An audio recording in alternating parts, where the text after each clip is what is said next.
Well, mostly it was rural schools, and one school I was in until I was in the 10th grade, there was only 32 students in that class. And then later on we were consolidated, and then there was 250 kids, but still it's basically a rural school. Our parents were very instrumental in us going to college. Neither one of them finished college. My mother never went to college, and my dad didn't finish college.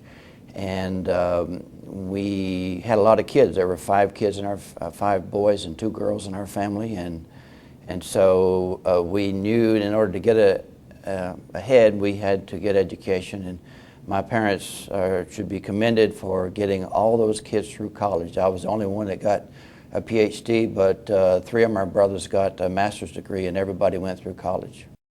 I like science. I actually did my first experiment when I was in the 10th grade. I was working on a tobacco mosaic project that we had with the county agent. That was my first experiment. When I was a kid, I guess I was inquisitive, nosy, I'm not sure. I always wondered why, and that's why I got interested in science, is the why. How do they know that? How do they know that? And my parents would always say, my relatives would say that I would ask too many questions.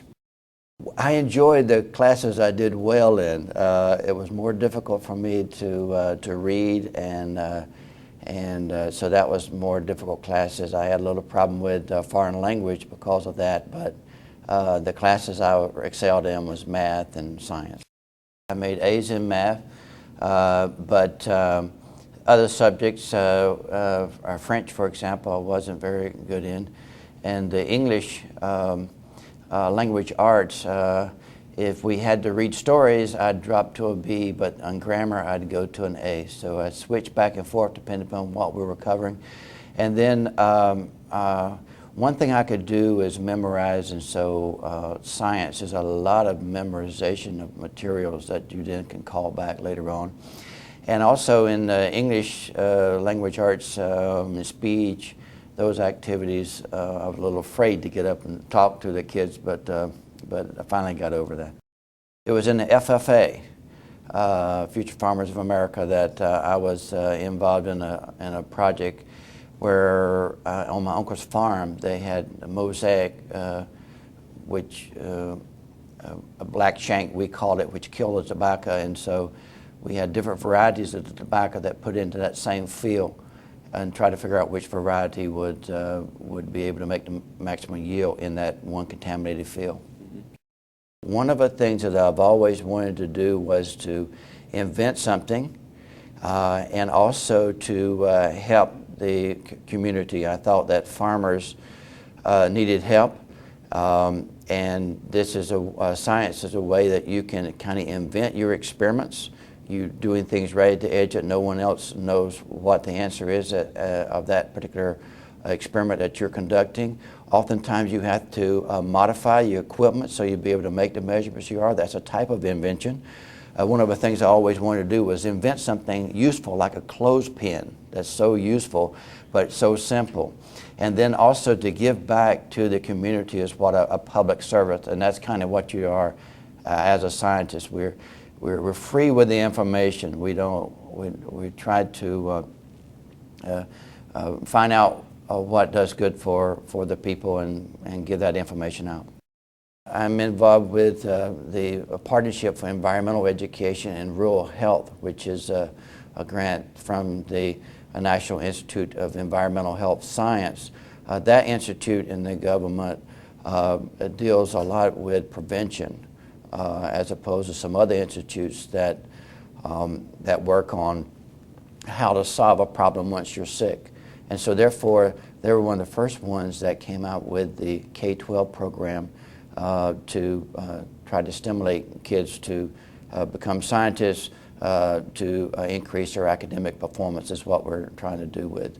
So basically we have a project that has 3 objectives. One is to produce curricula, fun type experiments that we have our scientists to come up with experiments that the kids can do in their class, and that the teachers could do that is not harmful to the kid. And so we have the curriculum that the teachers are used, and then we also have professional development for teachers where we have workshops for them to come. And then the third thing is the thing that I've done most and I like the most is scientist interviews, scientist visits to the class themselves, where they go out and visit the schools. Last week I was in El Paso and stood in front of 2,750 kids and 115 teachers telling them about the health of the respiratory system. So that was a lot of fun type things, but it all started out in a little classroom when I went to a PTA meeting and the teachers asked if anybody out there would be willing to come and give a presentation. So that's when I started, and I've never stopped since that time. I actually asked some of the kids in two of the schools I went to in El Paso last week if I looked like a scientist, and they all said no. And I reached down in my bag and pulled out my white coat and said, yes, I'm a scientist, but the point is that you guys could be scientists too.